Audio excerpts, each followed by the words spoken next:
अब यहाँ पर हम बात कर लेते हैं क्वेश्चन नंबर 5 के, जो कर निम्न रासायनिक समीकरण को संतुलित कीजिए। देखिए हम आपको यहाँ पे समीकरण संतुलित करना सिर्फ 2 मिनट में सिखा देंगे। समीकरण संतुलित करना बहुत ईजी होता है और ये बोर्ड एग्जाम में हमेशा आता ही आता है 2 नंबर में, याद रखिए 2 नंबर में एकदम कंफर्म है, ये आता है। इसमें मैं आपको बोला था इस कि 5 क्वेश्चन में आपको कराऊंगा इस वीडियो में, जो कि हमने 4 क्वेश्चन करा लिया है और 5वां क्वेश्चन कराने जा रहा है। आप एकदम बढ़िया से मेरे तरीके से आप पढ़ते रहिए, आपका नंबर 90 प्लस आने की गारंटी मेरी है। बस आप मेरी YouTube चैनल के साथ ही पढ़िए और इधर उधर से ना देखिए वीडियो को। अब यहाँ पे देखिए निम्न रासायनिक समीकरण को संतुलित कीजिए कह रहा है, तो H यहाँ पे पहले देख लीजिए। एक बात आती है, कभी कभी हम मार्केट करने जाते हैं और हमको 1 किलो सब्जी लेना होता, तो हम किस चीज को देखते हैं, 1 केजी के बटकरे को। तभी तो हम अगले में भी 1 किलो लेते हैं सब्जी को, ठीक है, तभी हम लेते हैं सब्जी को। तो सेम काम, यही काम हमको इसमें भी करना है। इसमें भी हमको पहले क्या देखना है, यहाँ पे देख लेंगे कि H कितना है और N कितना है और O कितना है।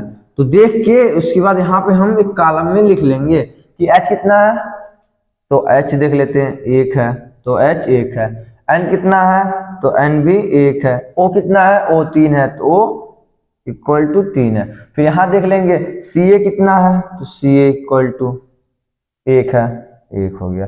अब यहाँ पे देखिए OH का ट्वाइस दिया, OH का ट्वाइस, यानी O भी 2 बार है और H भी 2 बार है, तो O हमारा कितना है, 2 बार है, H भी 2 बार, तो ऐड कर देंगे 2 1 3 हो गया, यह 1, यह 3 2 5 और Ca 1 हो गया हमारा।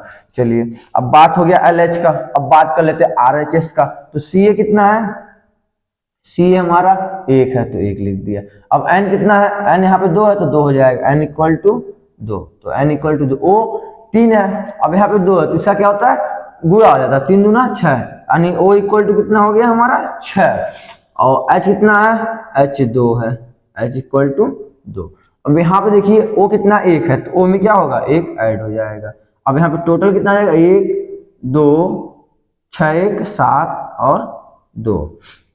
अब दोनों को मिला लेंगे, हाइड्रोजन कितना है, 3 है, यहाँ पे हाइड्रोजन 2 है, बराबर इक्वल है, नहीं है।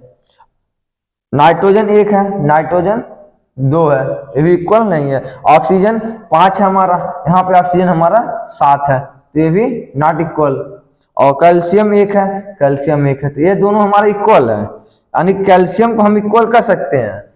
यहाँ पे कैल्शियम को हम इक्वल कर सकते हैं, लेकिन नाइट्रोजन ऑक्सीजन और हाइड्रोजन को इक्वल नहीं कर सकते। तो इसमें हम क्या कर लेते हैं, देख लेंगे कि यहाँ पे हाइड्रोजन 3 है हमारा, तो यहाँ पे हाइड्रोजन कितना है, 2 है, हमको हाइड्रोजन को 3 करना है। तो हम क्या कर सकते हैं, अब यहाँ पे हम 2 बढ़ा देते हैं, तो यहाँ हाइड्रोजन कितना हो गया, 4 हो गया, तो यहाँ पे हाइड्रोजन की संख्या हमारी कितनी हो जाएगी, 4 हो जाएगी। 2 2 कितना हो जाएगा, 4 हो जाएगा। अब यहाँ तो 4 हो गया, अब यहाँ पे तो हमारा भी दिक्कत ही है, 3 ही है, 3 है कि नहीं, तो 3 है, तो 2 यहाँ पे बढ़ा देते हैं। अब देख लेते हैं हाइड्रोजन की संख्या, तो 2 हाइड्रोजन यहाँ पे, 2 हाइड्रोजन यहाँ पे, यानी 4, यानी हाइड्रोजन इक्वल हो गया।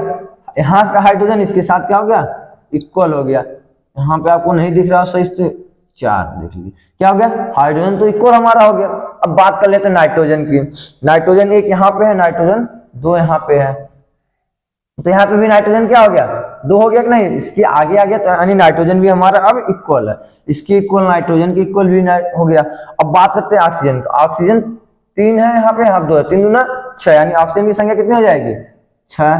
अब यहाँ पे ऑक्सीजन की बात कर ले, 6 1 7 है, और यहाँ पे तो अभी 6 हुआ था ना, 3 दूना 6, और यहाँ पे 2, कितना हो गया, 8 ऑक्सीजन हो गया। तो यहाँ पे ऑक्सीजन की संख्या कितनी हो गई, 8 हो गया। अब यहाँ पे ऑक्सीजन की संख्या देख लेते हैं, 3 दूना 6 और 2 8, यानी यहाँ पे भी ऑक्सीजन की संख्या कितनी हो गई, 8 हो गई। तो यहाँ पे भी हम संख्या ऑक्सीजन की 8 कर देंगे। अब यहाँ पे भी ऑक्सीजन की संख्या 8, यानी ऑक्सीजन भी अब इक्वल हमारा हो गया, ऑक्सीजन ऑक्सीजन इक्वल। अब बचा कैल्शियम, तो कैल्शियम तो हमारा ऑलरेडी इक्वल था, तो क्या हो गया, हमारा रासायनिक समीकरण यह संतुलित हो गया। यानी जो अगला समीकरण बन के हमारे पास आता तो क्या होता, 2HNO3 प्लस CaOH का ट्वाइस एरो CaNO3 का ट्वाइस प्लस 2H2O, यही हमारा संतुलित रासायनिक समीकरण होगा। ये तो हमारा क्वेश्चन दिया था, जो इसके आगे हमने 2 बढ़ाया, ये हमारा क्वेश्चन दिया था। अब ये हमारा इसका क्या हो गया, आंसर हो गया संतुलित समीकरण। देख लीजिए कितना इजी है हमारा रासायनिक संतुलित समीकरण। ऐसे ही करके सारे क्वेश्चन हमारे लगेंगे। तो बाकी सी और डी आप लगा लीजिएगा, बी को भी हम क्या कर देते हैं, संतुलित कर देते हैं। और सेम इसी तरीके से क्या होगा, हमारा समीकरण संतुलित होगा। तो इसको भी हम क्या करते हैं, आपको संतुलित करके दिखा देते हैं। और कैसे होता है आप बढ़िया से इसको एक बार देख लीजिए। अब यहाँ पे हम बात कर लें N, यानी सोडियम की बात की जा रही है, तो N लिख लेंगे Na। O है यानी ऑक्सीजन की बात, H यानी हाइड्रोजन की बात। अब यहाँ पे क्या है, S है, S यानी सल्फर की बात कर रहा है। अब बाकी 4 ही हमारे तत्व हैं, 1 2 3 और 1 सल्फर 4। Na कितना है, 1 है, Na 1 हो गया। O कितना है, 1 यहाँ पे 4 1 5 O हो गया। हाइड्रोजन 1 है, 2 1 3 हो गया। और सल्फर कितना है, 1, तो सल्फर 1 हो गया।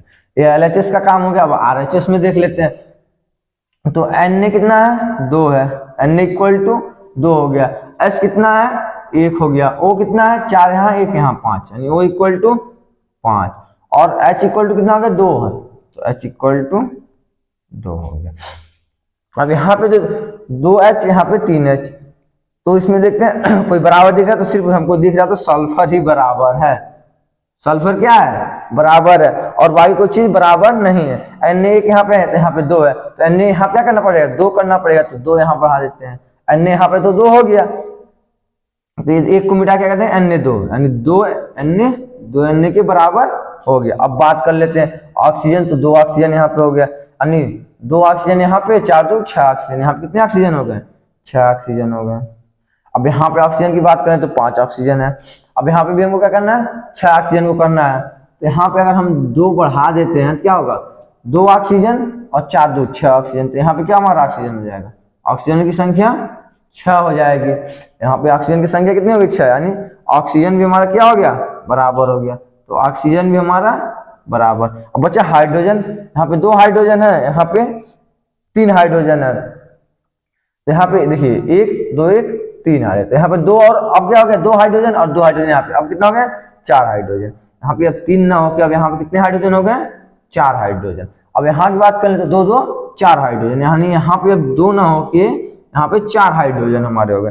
अब हम देख रहे हैं हाइड्रोजन भी हमारा बराबर हो गया, सोडियम भी बराबर, यानी सारा क्या हो गया, हमारा इक्वल हो गया। देखिए यहाँ पे 2 2 sulphur 1 sulphur 1, oxygen 6 oxygen 6, hydrogen 4 तो हाइड्रोजन 4। तो हमारा जो समीकरण संतुलित होकर नया निकलेगा क्या होगा, 2NaOH प्लस H2SO4, और यहाँ पे होगा Na2SO4 प्लस 2H2O। ये जो होगा हमारा रासायनिक संतुलित समीकरण होगा, यही इसका आंसर होगा।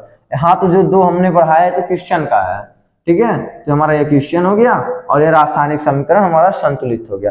और 2 क्वेश्चन जो है आप लोग एक बार खुद प्रैक्टिस कर लीजिएगा, लग जाएगा तो ठीक है, नहीं लगा तो एक बार कमेंट बॉक्स में कमेंट करके बता दीजिएगा।